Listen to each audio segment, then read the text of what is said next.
Il était une fois, dans un royaume lointain entouré de montagnes majestueuses et de rivières cristallines, un village tranquille nommé Nuria. Ce village était niché dans une vallée verdoyante, protégé du monde extérieur par des montagnes escarpées. Les habitants de Nuria menaient une vie paisible, rythmée par les saisons, les récoltes, et les fêtes qui célébraient l'harmonie entre les hommes et la nature. Parmi les habitants de ce village se trouvait un jeune homme nommé Issa. Issa était né aveugle, mais malgré cela, il avait développé une sensibilité exceptionnelle à son environnement. Sa cécité lui avait permis de percevoir le monde d'une manière unique. Il ressentait les vibrations de la terre sous ses pieds, l'air sur sa peau, et les sons les plus subtils. Ses autres sens étaient si développés qu'il pouvait reconnaître chaque habitant du village à la seule écoute de leur respiration ou de leurs pas. Issa était aussi connu pour son talent musical. Dès son plus jeune âge, il avait appris à jouer de la flûte, et son don pour la musique était vite devenu une légende. Ses mélodies étaient si belles et émouvantes qu'elles semblaient capables d'apaiser même les cœurs les plus troublés. Les villageois se rassemblaient souvent autour de lui, écoutant ses chansons qui racontaient des histoires de rêve et de réalité, d'amour et de perte. Un jour, une nouvelle se répandit dans Nuria, le roi Khalid et sa reine Laïla allaient visiter le village. Ce genre de visite était rare, car le roi ne quittait presque jamais la capitale, Salima, où se dressait son immense palais. Les villageois étaient excités et nerveux à l'idée de cette visite. Tous se mirent à préparer le village pour accueillir le roi et la reine avec honneur. Issa, bien que ravi de cet événement inhabituel, se préparait simplement à offrir ce qu'il avait de plus précieux, sa musique. Le jour de la visite, les rues de Nuria étaient décorées de fleurs, et les habitants portaient leurs plus beaux habits. Lorsque le roi et la reine arrivèrent, ils furent accueillis avec des chants, des danses et des offrandes. Issa, assis à l'ombre d'un grand chêne, commença à jouer de sa flûte. Le son mélodieux de son instrument attira immédiatement l'attention de la reine Laïla. Dès les premières notes, elle fut transportée par la pureté et l'émotion qui émanaient de la musique. Intriguée, elle s'approcha de lui, laissant le reste de la cour derrière elle. Quand Issa sentit la présence de Laïla, il s'interrompit, pensant qu'il avait peut-être offensé la reine en jouant sans autorisation. Mais Laïla, touchée par sa musique, lui demanda doucement de continuer. Issa reprit sa flûte, et joua une mélodie qui exprimait tout ce qu'il ressentait, la beauté du monde, la paix du village, et une tristesse infinie qu'il ne pouvait nommer. Laïla, en écoutant cette musique, sentit des larmes lui monter aux yeux. Elle s'assit à côté d'Issa, et pendant un moment, le monde entier sembla s'arrêter. Elle se sentait comprise, vue d'une manière qu'aucun autre homme n'avait jamais pu la voir, malgré la cécité d'Issa. Après cette rencontre, Laïla ne pouvait oublier la musique d'Issa ni les sentiments qu'elle avait éveillés en elle. De retour à Salima, elle repensait souvent à lui, à son talent, à son calme, et à la connexion inexplicable qu'elle avait ressentie. La vie à la cour était étouffante pour Laïla. Bien qu'elle fût la reine, elle se sentait souvent prisonnière de son rôle, obligée de suivre des règles strictes, entourée de gens qui la vénéraient mais ne la comprenaient pas. Son mari, le roi Khalid, était un homme juste mais sévère, plus préoccupé par la gestion de son royaume que par les désirs de son épouse. Un jour, incapable de chasser Issa de son esprit, Laïla prit une décision audacieuse. Elle fit appeler l'un de ses plus fidèles serviteurs et lui demanda de se rendre à Nuria pour inviter Issa à venir à Salima. Le serviteur, bien qu'hésitant, obéit à la demande de la reine. Quand Issa reçut l'invitation royale, il fut surpris et honoré.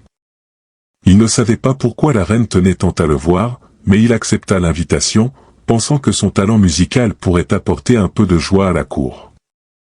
Il partit pour Salima, guidé par un messager royal, et arriva dans la capitale quelques jours plus tard. À Salima, Issa fut accueilli avec les honneurs réservés aux artistes de grand talent. Il fut conduit au palais, où il fut présenté au roi et à la reine. Le roi Khalid, bien que méfiant au départ, fut rapidement conquis par la musique d'Issa. Il ordonna qu'Issa reste au palais pour jouer lors des événements importants, ignorant totalement les véritables raisons pour lesquelles sa femme avait invité le jeune homme. La vie d'Issa changea radicalement. Il était désormais entouré de luxe, vivait dans le palais et était traité comme un invité d'honneur. Cependant, il se sentait souvent mal à l'aise dans cet environnement où chaque geste était surveillé, et où les intrigues de la cour se jouaient à chaque coin de couloir. Layla, quant à elle, trouva de plus en plus de prétextes pour passer du temps avec Issa. Elle venait l'écouter jouer dans les jardins du palais, où ils discutaient de musique, de poésie et de la vie. Issa, bien qu'aveugle, sentait le désir croissant de la reine pour lui, un désir qu'il partageait mais qu'il n'osait exprimer. Au fil des mois, leur relation se transforma en quelque chose de plus profond et de plus dangereux. Layla, enfermée dans un mariage sans amour, trouva en Issa un réconfort qu'elle n'avait jamais connu. Quant à Issa, il se rendait compte qu'il était tombé amoureux de la reine, un amour qu'il savait impossible et interdit. Ils se retrouvaient en secret, d'abord dans les jardins, puis dans des lieux plus cachés du palais, à l'abri des regards indiscrets. Leur passion, bien que contenue, devenait de plus en plus difficile à contrôler. Chaque rencontre était une épreuve de volonté, un combat contre des désirs de plus en plus puissants. Le moment fatidique arriva un soir d'été, lorsque le roi Khalid partit en campagne pour repousser une invasion à la frontière nord du royaume. Layla, seule au palais, se sentit plus libre que jamais. Cette absence du roi était une opportunité qu'elle ne pouvait laisser passer. Elle envoya un message secret à Issa, lui demandant de la rejoindre dans ses appartements privés. Cette invitation, bien que dangereuse, était irrésistible pour Issa. Il savait qu'accepter signifiait franchir une limite dont il ne pourrait jamais revenir, mais son amour pour Layla et son désir de partager un moment intime avec elle étaient plus forts que toute prudence. Ils passèrent la nuit ensemble, leur passion brisant toutes les barrières qu'ils s'étaient imposées jusque-là. Pour la première fois, ils s'abandonnèrent complètement l'un à l'autre, oubliant le monde extérieur, les règles, et les conséquences de leurs actes. La douceur de leurs étreintes et la profondeur de leurs sentiments créèrent une bulle de bonheur intense, mais éphémère. Mais au petit matin, alors que la lumière de l'aube commençait à filtrer à travers les rideaux de soie, la réalité les rattrapa. Un des serviteurs du roi, vigilant et loyal, les surprit ensemble. Ce serviteur, bien que dévoué à la reine, savait où se trouvaient ses véritables allégeances. Il quitta discrètement la pièce, mais son silence n'était pas une promesse de secret. Lorsque le roi Khalid revint de la guerre quelques jours plus tard, il fut accueilli par des rumeurs troublantes qui avaient déjà commencé à circuler dans le palais. Bien que personne n'ait osé lui parler directement, Khalid perçut rapidement l'atmosphère lourde et tendue qui régnait autour de lui. Le serviteur qui avait surpris Layla et Issa décida finalement de révéler ce qu'il avait vu, pensant qu'il était de son devoir de protéger l'honneur du roi. Lorsqu'il apprit la trahison, Khalid entra dans une colère noire. Il n'était pas seulement blessé par l'infidélité de sa femme, mais aussi humilié par le fait que cet acte ait été commis par un simple villageois, un homme qu'il avait accueilli dans son palais et traité avec respect. Khalid fit arrêter Issa immédiatement. Le jeune homme fut traîné devant toute la cour, enchaîné, et jeté aux pieds du roi. Khalid, les yeux brûlants de rage, demanda à Issa de confesser son crime devant tous. Issa, bien que terrifié, ne chercha pas à nier ce qu'il avait fait. Il se tenait là, silencieux, acceptant son destin avec une dignité qui surprit même le roi. Layla, en apprenant l'arrestation d'Issa, tenta désespérément d'intercéder en sa faveur. Elle plaida auprès de son mari, avouant son propre rôle dans cette affaire, suppliant Khalid de pardonner à Issa, affirmant que c'était elle qui avait initié cette relation interdite. Mais le roi, aveuglé par la colère et la honte, refusa de l'écouter. Le roi Khalid, désireux de réaffirmer son autorité et de laver l'affront qui lui avait été fait, décida de punir Issa de manière exemplaire. Il savait que cet acte devait servir de leçon à tous ceux qui oseraient défier son pouvoir. Il ordonna qu'Issa soit banni à jamais du royaume et que toutes ses œuvres musicales soient interdites.